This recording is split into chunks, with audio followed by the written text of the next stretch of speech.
So how would you find eigenvalues and eigenvectors?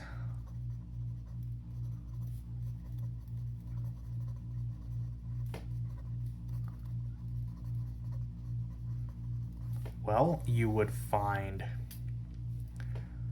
this. So it would be a minus lambda times I times your eigenvector, we'll just call it k, and it's equal to 0. So what it's basically, so this basically means that you're going to turn this original matrix minus lambda, so it's going to be negative 5. So if we're going to use this example up here, it's going to be negative 5, 1, 4, and negative 2 minus lambda, and you will take the determinant of this to find your eigenvalues, and you're going to set it equal to 0. So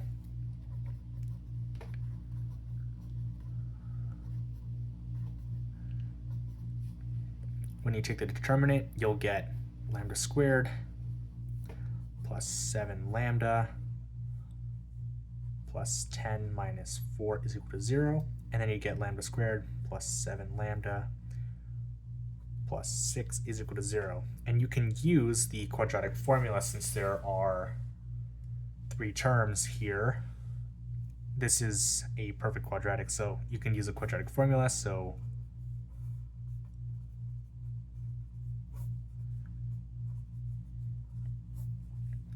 you would get your lambda values would be negative 1 and negative 6.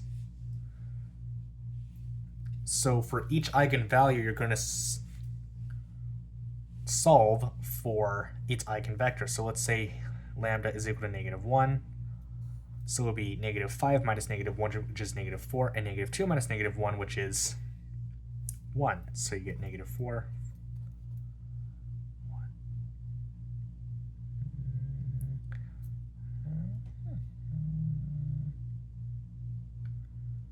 And it will be negative 1. And just to keep in mind, you should always keep in mind that it's zeros on the right hand side, so you're gonna want to add your zeros here. You don't have to, but it's nice to keep that in mind. And remember, with row operations, you can get rid of this bottom row here, so you'd get row 1 plus row 2, or really row 2 is replaced by row 1 plus row 2, and you'll get negative 4 and 1 and your zeros on the bottom because we just replaced row 2. And remember, this is your x component and this is your y component, and it's all equal to 0. So if this can be used to solve, so if matrices can be used to model systems of differential equations, this means negative 4x plus y is equal to 0. So you can solve for y is equal to 4x.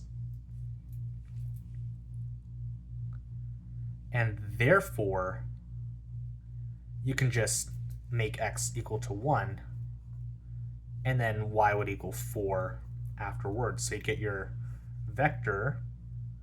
So this is your x, which is 1, and this is your y component, which is 4, and this would be your eigenvector. Now, the way you can confirm that your eigenvalues and your eigenvectors work is by using this same method I used earlier. So let's do that now. Negative 5, 1, 4, and negative 2. And remember, we're expecting to get our matrix A, which is this one right here, times your eigenvector, which is this one right here, and we're going to expect our original vector times a scalar multiple of negative 1. And of course, we already solved for that up there, so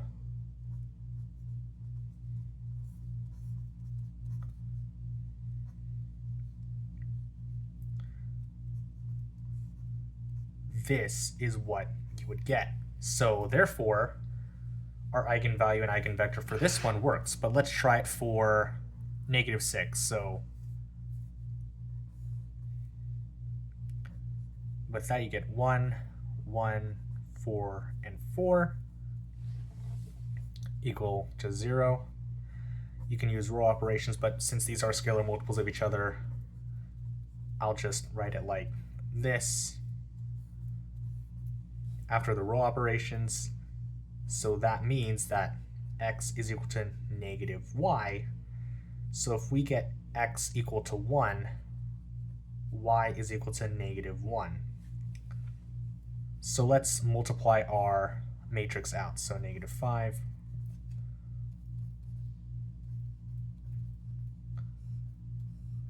1, 4, and -2 times 1 and -1.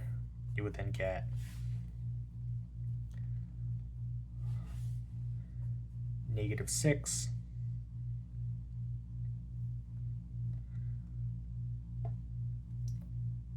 and 6. And eventually you should be able to factor out your eigenvalue, which is -6, and you would then just get 1 and -1, like that. So that also is a valid eigenvector for that eigenvalue.